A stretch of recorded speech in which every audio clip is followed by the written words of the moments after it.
Hey guys, I'm your host Tara A. Devlin, and welcome to this week's episode of Kowabana, true Japanese scary stories from around the internet.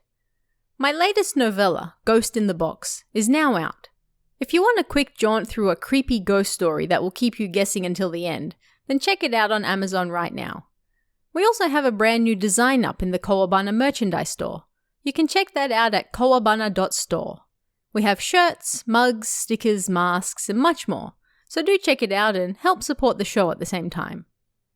This week, we're taking a look at some cursed and haunted locations you'll probably want to avoid if you know what's good for you.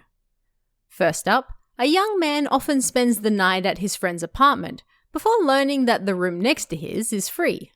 He decides to move in, but on his very first night there, he realizes that he's perhaps not as alone as he thinks. Find out why in Hikari Manor.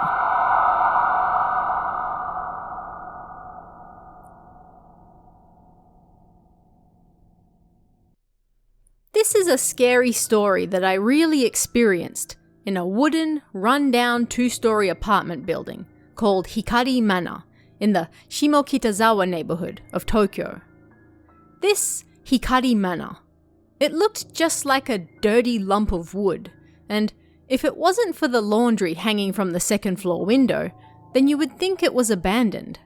And the person who lived there was my friend.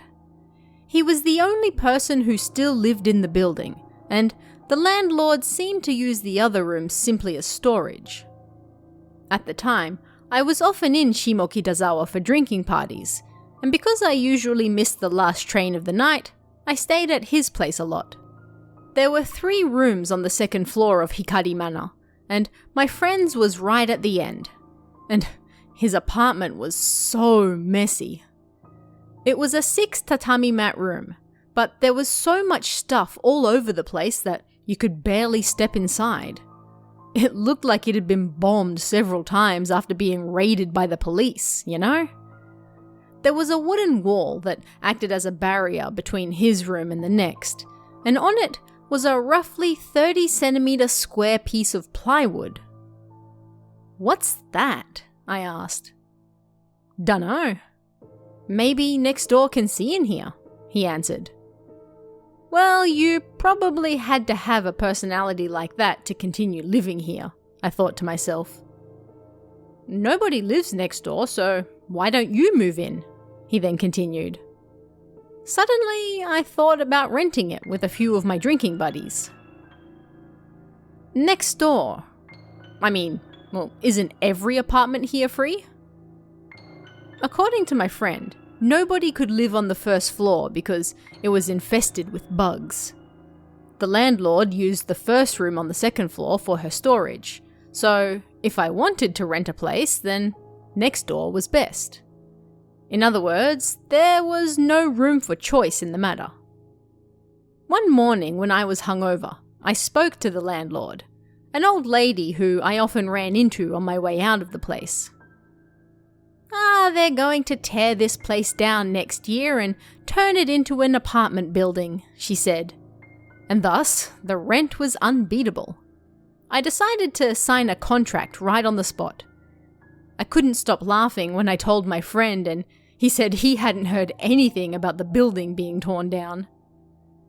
One Saturday night, I moved just some of the stuff necessary for sleeping to the building, including a toolbox to get the electricity running, as well as my phone charger.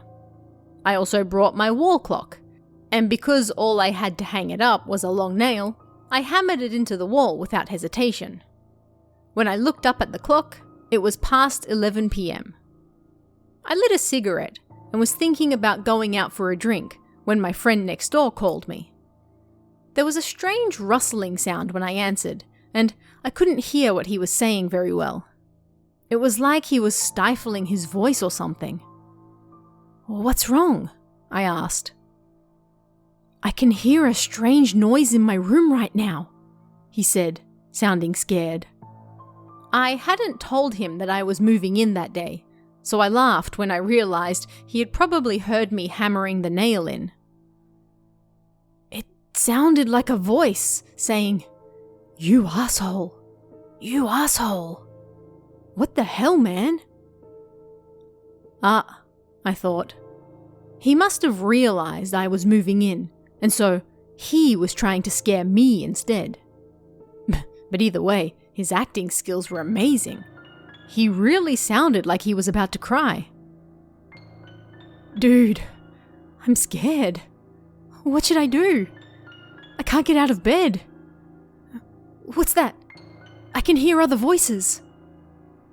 I pressed my ear to the wall and listened. It sounded like several deep voices chanting or something. Yeah, that was definitely a Buddhist chant. Eh? I pressed the phone to my ear again. It's getting closer. Something's getting closer. The sound of the chanting was getting louder in his room. I jumped forward before I could stop myself and started banging on the wall. Hey, are you okay? The sound of the banging was immediately returned. Huh? I thought. Then I heard my friend's laughter on the other end of the phone. Sorry. Maybe it was just the TV. Did I scare you? I was almost in tears of relief, while, at the same time, wanting to hurt him painfully. Sorry. Look, I'll bring you back a souvenir, alright? He said. Eh? Where are you now? Visiting my parents, in Fukuoka. At that moment, the banging started on the walls again, over and over. Bang, bang, bang. Bang, bang, bang. There seemed to be fists banging all over the entire wall, over and over again. From my friend's room. My friend's empty room. The violent vibrations caused the clock on the wall to fall to the floor with a bang. All I could do was stand there, frozen on the spot, staring at the wall as something banged on it. And then it stopped, just like that. The only thing I could hear was my own heart pounding wildly. But I still couldn't move, and I just stood there, clutching my phone. Clutching it so hard it hurt my hand. I couldn't stop. I gripped it for dear life. And then it started again.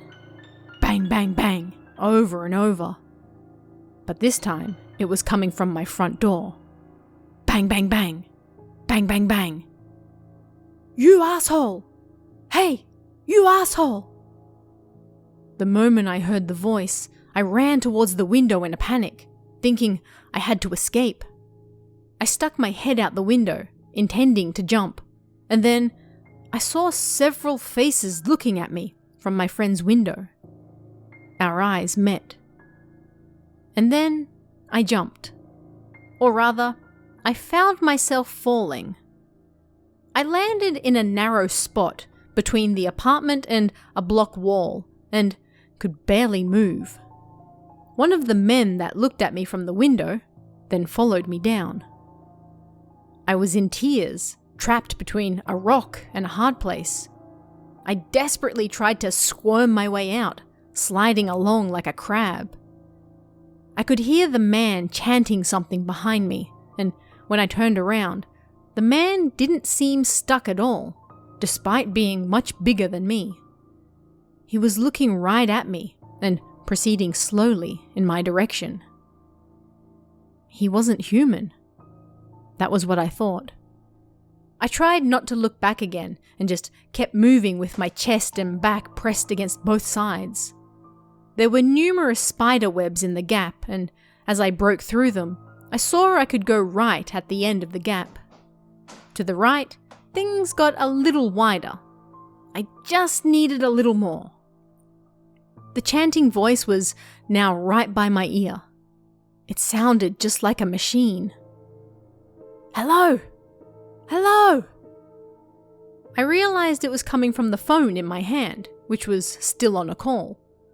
A pure black hand then wrapped around it.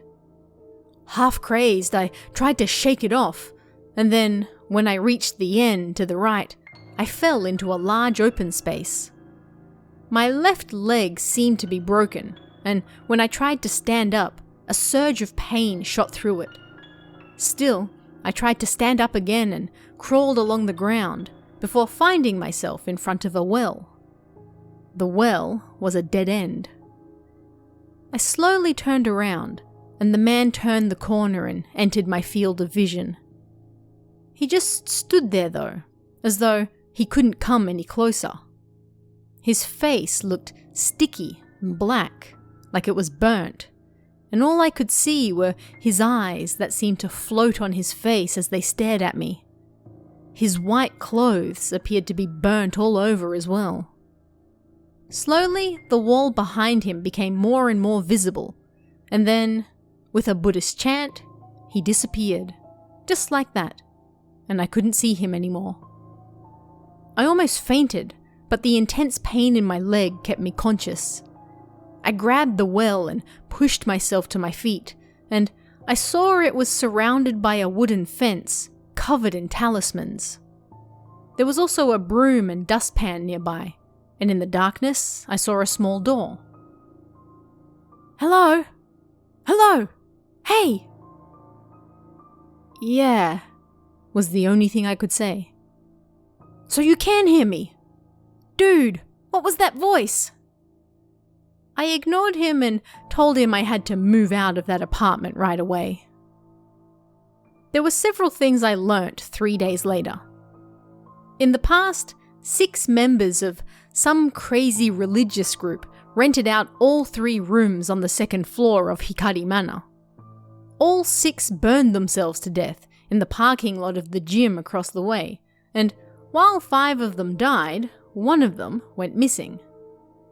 Beneath that plywood on the wall in my friend's apartment was some of their crazy scriptures or something, and I had hammered the nail for my clock right through it.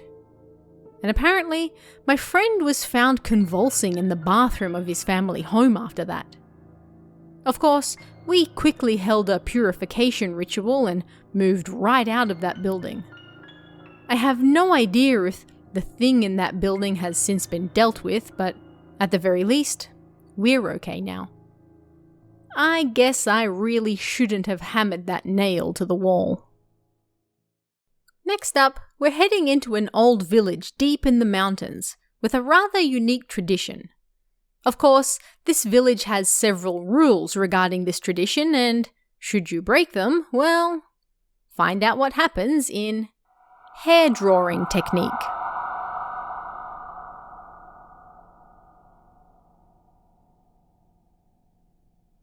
This is a story from when my grandfather was a child. When he was a child, he lived in a village deep in the mountains of T Prefecture. Most of the residents were involved in forestry, just like their parents before them had been. The village was also home to a large landowner, who lived in a large mansion on the village outskirts. The landowner was not involved in forestry and lived a life of luxury. It was a truly idyllic village, but it also had its own peculiar set of rules. They were: on the 3rd of every month, only the hair removalist may approach the landowner's mansion, and you mustn't speak to those who visit the mansion. On the morning of the 3rd of every month, several people from outside the village would visit and then return in the evening. My grandfather, who had been taught these rules since before he could even remember, stuck to them steadfastly. One day, a man from outside the village drifted in. Let's call him A. This man built a small hut a short distance from the mansion on the outside of the village. The villagers held a meeting to discuss whether they should inform the man of the village's rules, and it was left up to my grandfather's father, B, to tell him. B immediately visited the man's hut and explained the village rules to him. He pressed him on the importance of following the rules, and that, if he didn't, then something terrible would happen. I found it strange that the village didn't chase this man away, and so I asked my grandfather about it. Half the villagers were drifters, so They never thought about it, he said. Anyway, getting back to the story. A listened to B's explanation and agreed to follow the rules. Then, the first third of the month arrived after A's arrival. A man and a woman in their 20s, and a man in his 40s arrived at the village. Apparently, all 3 guests that visited this day were from well-to-do families, and were adorned as such as well. And why did outsiders visit this village? The secret lay in something referred to as a hair drawing technique. This referred to something the landowner could do, a technique passed down to him through the generations. It was a technique that allowed him to remove curses that had been placed on people, or rid them of the spirits haunting them. And, as the name suggested, this was done by removing the wickedness that accumulated in people's hair. But the thing is, the hair that was removed was taken from the victim's abdomen. The hair removalist, who had been blessed by the landowner, then took that hair into the mountains to seal it away. On this particular day, things proceeded as usual. The hair removalist grabbed the hair that had been wrapped in paper from the back door of the mansion and then went into the mountains to seal it. And A, who had only been in the village for a short time, ignored the rules he had been told and went to watch what was happening from the thicket by the mansion. A then followed the hair removalist, thinking there might be something good wrapped in that paper. The hair was sealed in a small shrine built halfway up the mountain, and it was the hair removalist's job to manage that shrine as well. A watched the hair removalist put the hair inside the shrine, and when he was sure he was gone, he went over and took it out. Inside the paper, he found a bunch of hair soaked in blood. A threw it and ran away. The next day, A's hut burnt down. A managed to escape, but the landowner grew suspicious and so invited A to the mansion. A said nothing of what happened the day before, but apparently the landowner could see something haunting him. "If you don't want to die, then you must become my next hair removalist. If you refuse, then your life is forfeit," he said. A refused, and he was then banished from the village that same day. A few days later, the landowner's mansion burnt down, killing his entire family. A body presumed to be A's was also found inside the burnt remains. The villagers concluded that A must have lit the fire and then failed to escape himself. A few days after that, the hair removalist went to the shrine and found that the insides had been removed and the shrine destroyed. The truth remained a mystery, but the villagers thought that A destroyed the shrine and then took the hair to the mansion. The wickedness that resided in the hair then caused the mansion to catch on fire. Once the landowner was dead, no more money came into the village from outside, and so it was eventually abandoned. Ever since then, my grandfather said he developed a strong fear of hair as he rubbed his own bald head. Yet another old urban legend strikes in our next story that involves something known as Oni stones. These stones look like they've been gripped by Oni that has left an impression on them, but while they are solid and hard, getting hit with one doesn't hurt at all. But that's not even the strangest thing about them. Find out why in The Oni Stones of Tsubutegasawa.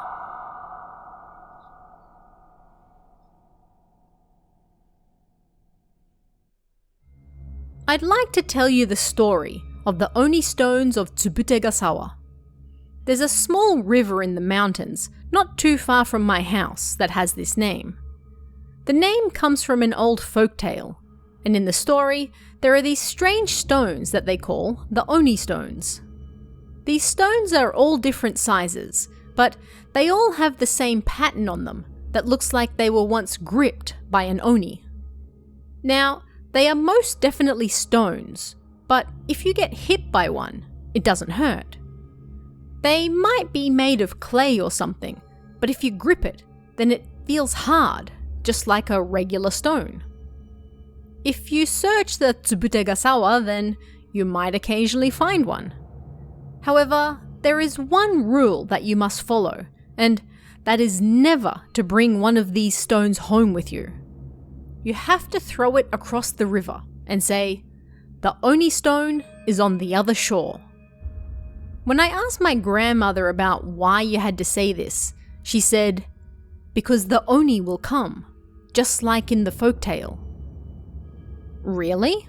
I asked her, but every time I did, she just told me a story from her childhood. When my grandmother was a child, they played a game of tag that they called Stone Oni. To put it simply, the person who was it, the Oni, would hit someone who wasn't with a stone. Then that person would become the Oni, and they would have to chase after someone else with a stone.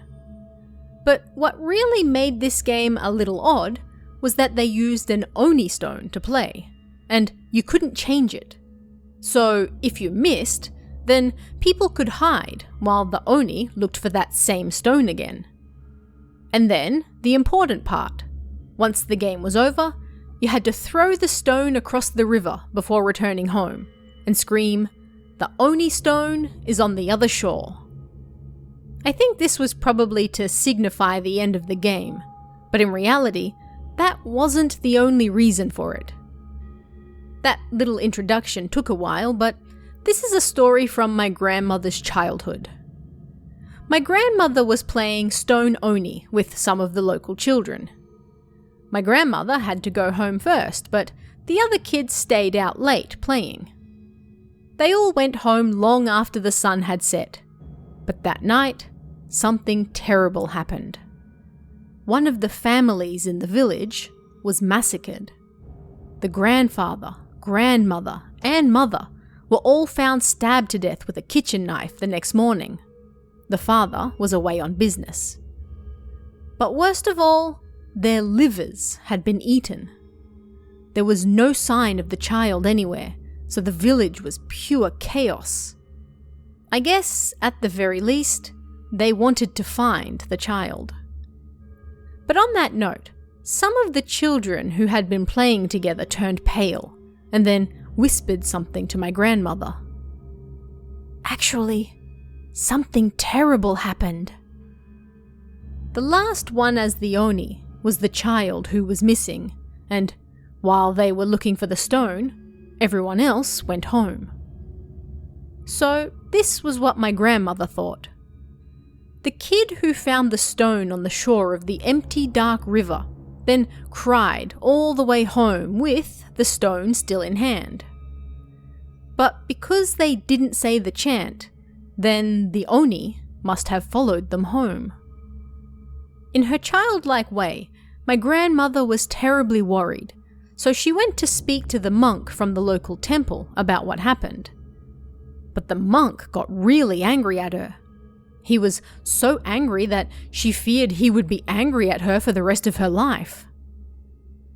Looking back on it, it wasn't like it was me who did it, so it was absurd, she said with a laugh.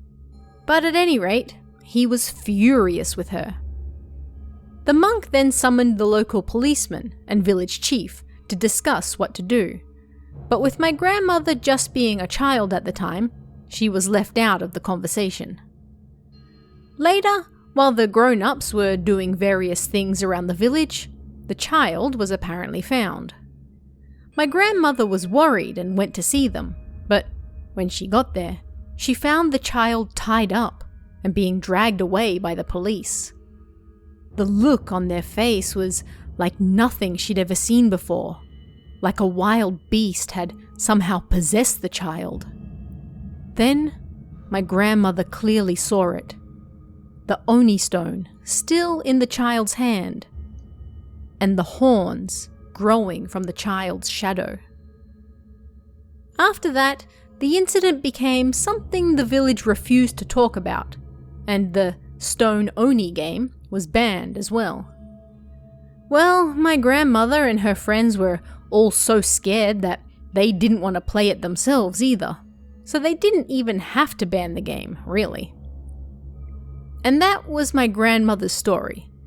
To be honest, all of this was just a prelude. This summer, 3 of my friends from university came to visit me at my family home. They wanted to know if there was a nice dry riverbed nearby to go camping, so I suggested Tsubutegasawa. We stayed there for 2 nights before returning, but while there, I told them the story of the Stone Oni. Let's call my friends who were with me at the time A, B, and C. A loved anything to do with the occult, so straight away, he suggested that we give it a try. But when I remembered the stern look on my grandmother's face, I straight out refused. Neither B nor C had any interest in that stuff either, so discussion of it ended just like that. After the summer holidays ended and we went back to school, I realized that I hadn't seen A for a while. That's weird, I thought, and when I spoke to B and C about it, B said something like he'd suddenly just remembered it. On that note, the week before last, A said he was going to visit your family home again. Eh? Why? He told some of his occult research buddies about that stone and they all got excited about it or something. A horrible feeling washed over me when I heard that. I wanted to speak to his friends, but I didn't know where they were. Then C said something awful as well. Oh yeah, I have a friend in that group. I haven't seen him recently either. That bad feeling got worse. To be honest, I didn't want to get involved, but I didn't feel right just leaving things be either. So we decided to go to A's house. On the way, we bumped into him at a nearby convenience store. At first I thought it was some weirdo acting strange, but it turned out to be A, and he was terrified of something. We called out to him, but he just looked terrified and was about to run.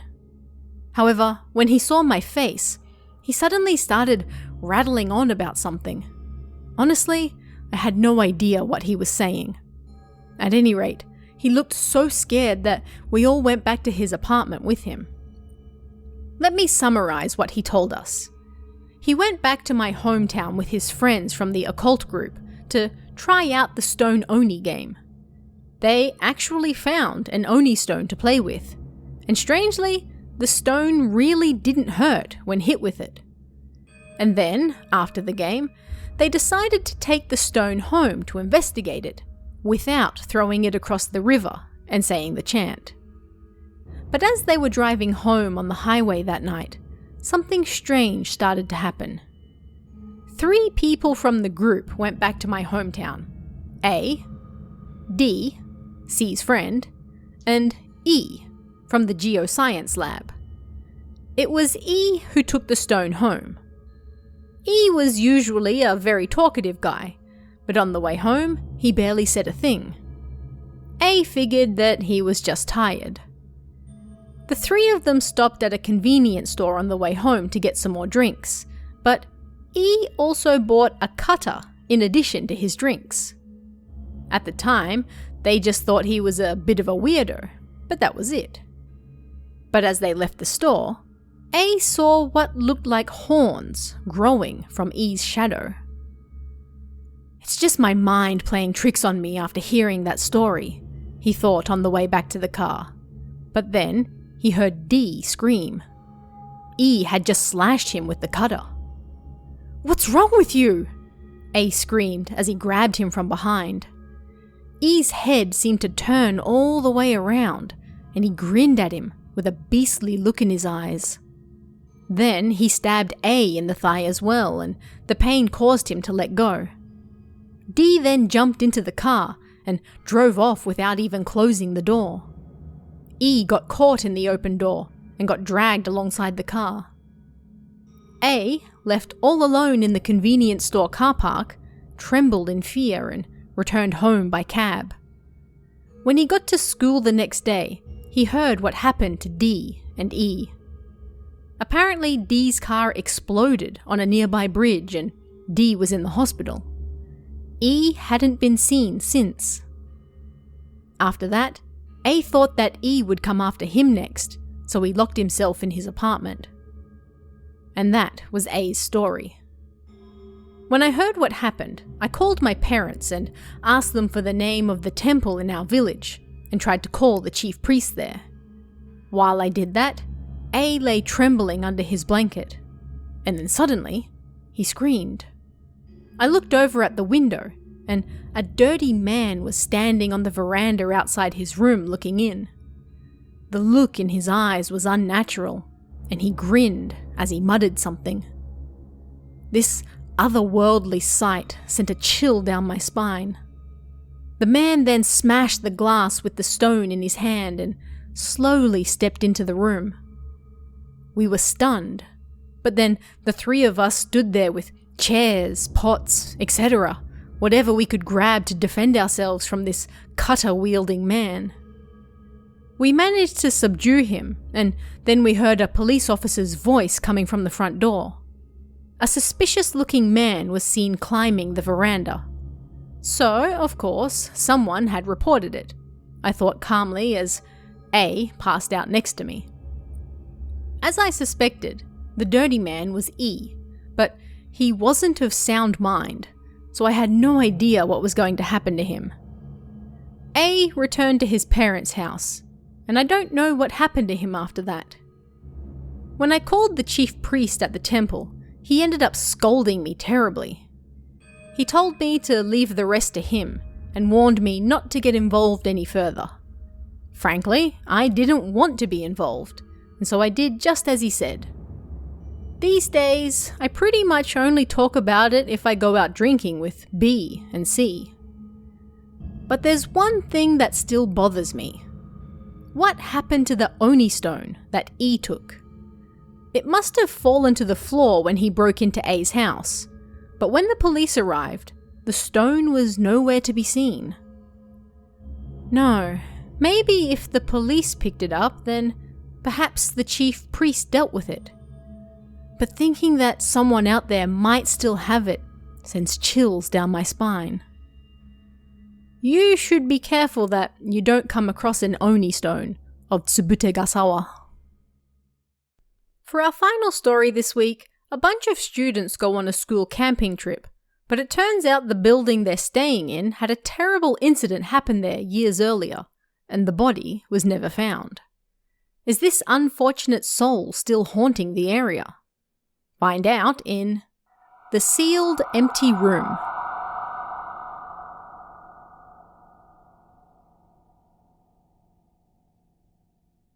It was a perfect day for camping. We were on a school trip, and being kids, we followed the teacher's instructions and got on the bus. Then, when we arrived at our destination, we moved up the mountain.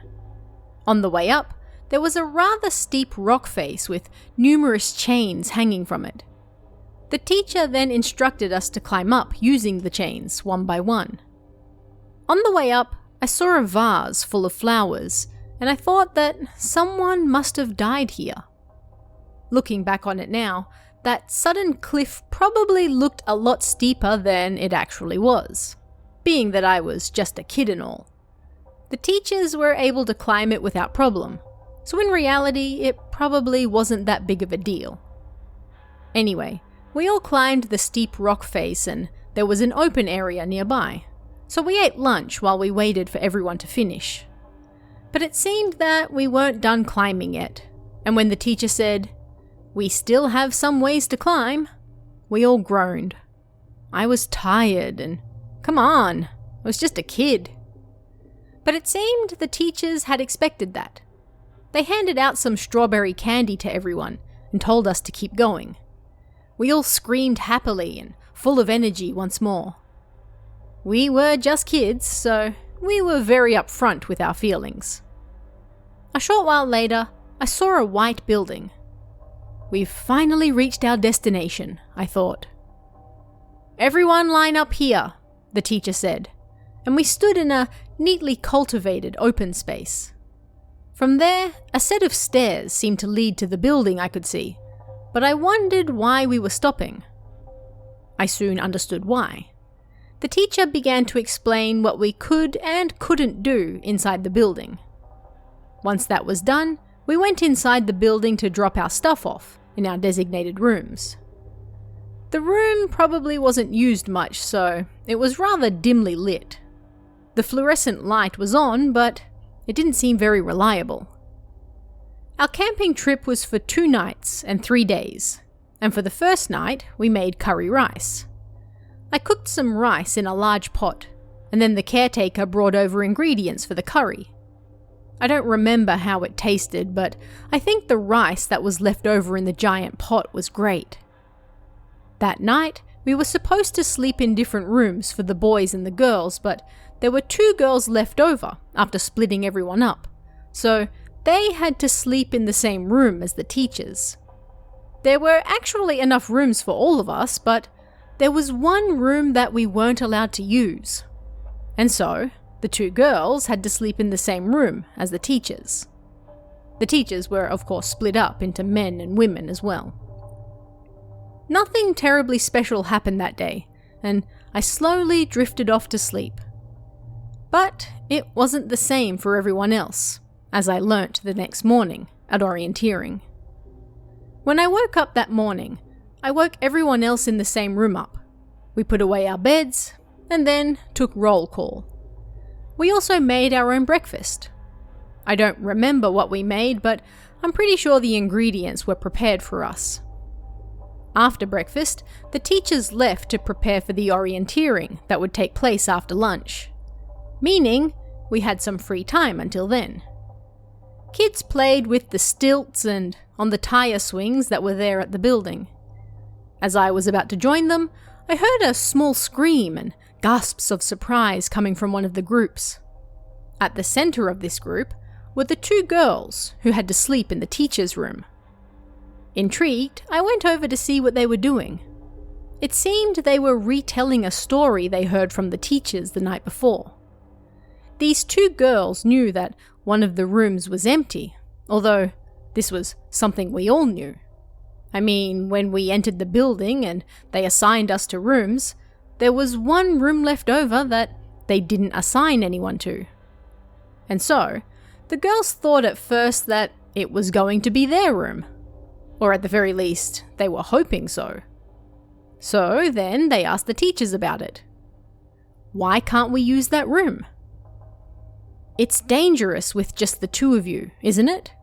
The teachers responded. Looking back on it now, it was a rather odd conversation. Why was it dangerous for them when everyone else was there as well? It really was strange. And even if the teachers were lying, then there was still something odd about it. In the end, the teachers told them a story to convince them. Long ago, there was a murder here. All they found was the person's face hidden in the locker in that room. After that, they found the head, but the body was never found. It went something like that. I talked to the other guys from my group about how there was a swamp nearby, so maybe the body was dumped in there. Indeed, we passed that swamp on the way to the building, and there was a path that led straight to it. I remember we talked about whether we might be able to catch any crayfish there. But they don't live in swamps, do they? Or maybe you can find them on the edge of swamps. Anyway, their story wasn't over yet. In the middle of the night, they heard a loud banging coming from the next room. They tried to wake the teachers up, but they continued sleeping. And so the girls, frightened, closed their eyes until they fell asleep. And then next thing they knew, it was morning. But we also stayed up until late, and we heard no such noise. And so I figured they must have been hearing things, or maybe they dreamt it instead. But the room next to theirs was the room we weren't allowed to use. The orienteering was quite simple. We had a sheet of paper, and we had to fill it with the stamps that the teachers had placed around the area. The locations of these stamps were all written on the back of the paper. It was somewhat like a riddle, but honestly, it was kind of boring. There were some people who seemed to be having fun, but there were also others like me who were bored.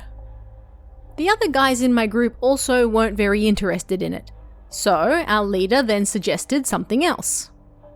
Why don't we go check out the swamp? We'd already finished with most of the stamps anyway, so we all agreed. I think everyone was pretty fed up with the stamp quest. A trail led to the swamp, but it was more of an animal trail than a path, so it was tough to navigate. Still, we kept walking and eventually we arrived at the swamp. We could hear the voices of kids from other groups, so they must have been pretty close. The swamp was like a big puddle of muddy water. It was impossible to tell how deep it was just by looking at it. Either way, I really didn't want to touch it. It was creepy. After all, we'd heard there was a dead body that hadn't been found, so what if it really was in that swamp? If I recall correctly, there were broken umbrellas and boots from construction workers littered around the area. And looking back on it now, the police no doubt would have checked that area at least once. But still, I couldn't stop thinking about what might be in that water. In the end, we didn't find anything, so we returned to the orienteering. I sensed something eerie behind me, but I continued going forward with the others without turning around. The next day we would be going back home, so that night we had a campfire. It was only a small one with 2 or 3 levels of wood, but I remember thinking that it was so amazing. When that was done, we returned to our rooms and all that was left was to sleep. But I really had to use the toilet. But once it was lights out time, I would be too afraid to go. So I decided to go before then. The toilet was old and the light was a mini bulb. My impression of it was that it was ancient. It was dim and dirty and covered in scratches and things.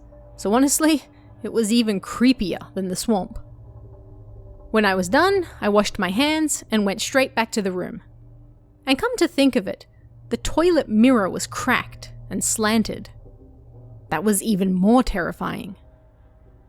The teachers came around to tell us it was time for lights out, and one of the members of my group said he needed to go to the toilet too. Everyone told him to go by himself, but of course he was too scared and didn't want to. He wanted someone to go with him. I peeked out into the hall, and the lights were still on. "It's still bright, so hurry up and go now," I said. When he heard that, he rushed over right away. But the lights turned off before he returned, and the brightness in the hall disappeared. We waited for a while after that, but still he didn't return. Everyone was worried about it, so they all looked in my direction when they said someone should go and look for him.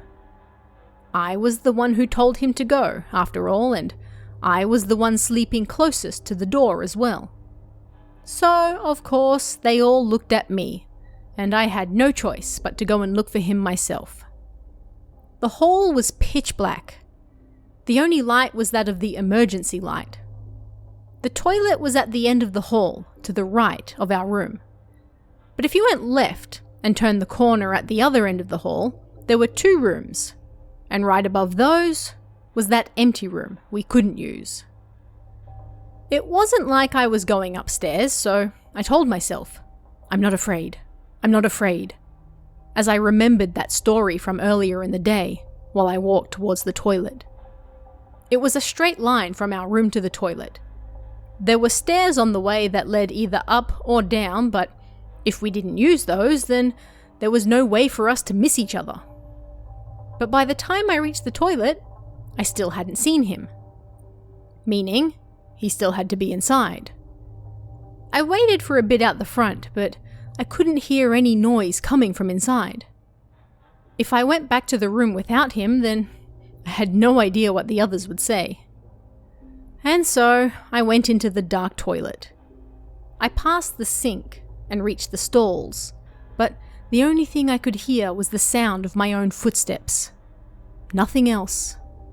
Nobody was there, meaning the only place left to check was inside the stalls. Out of options, I knocked on the first door. "Hello?"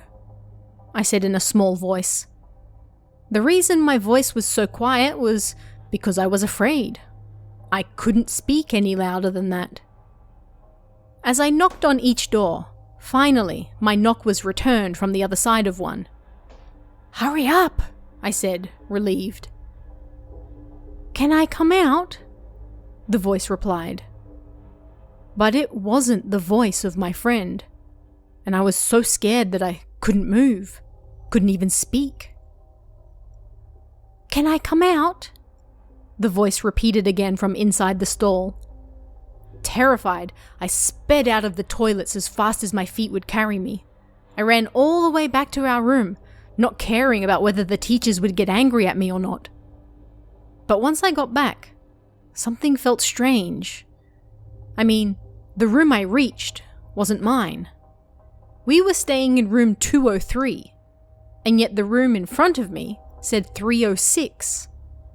I didn't remember going up the stairs or turning any corners.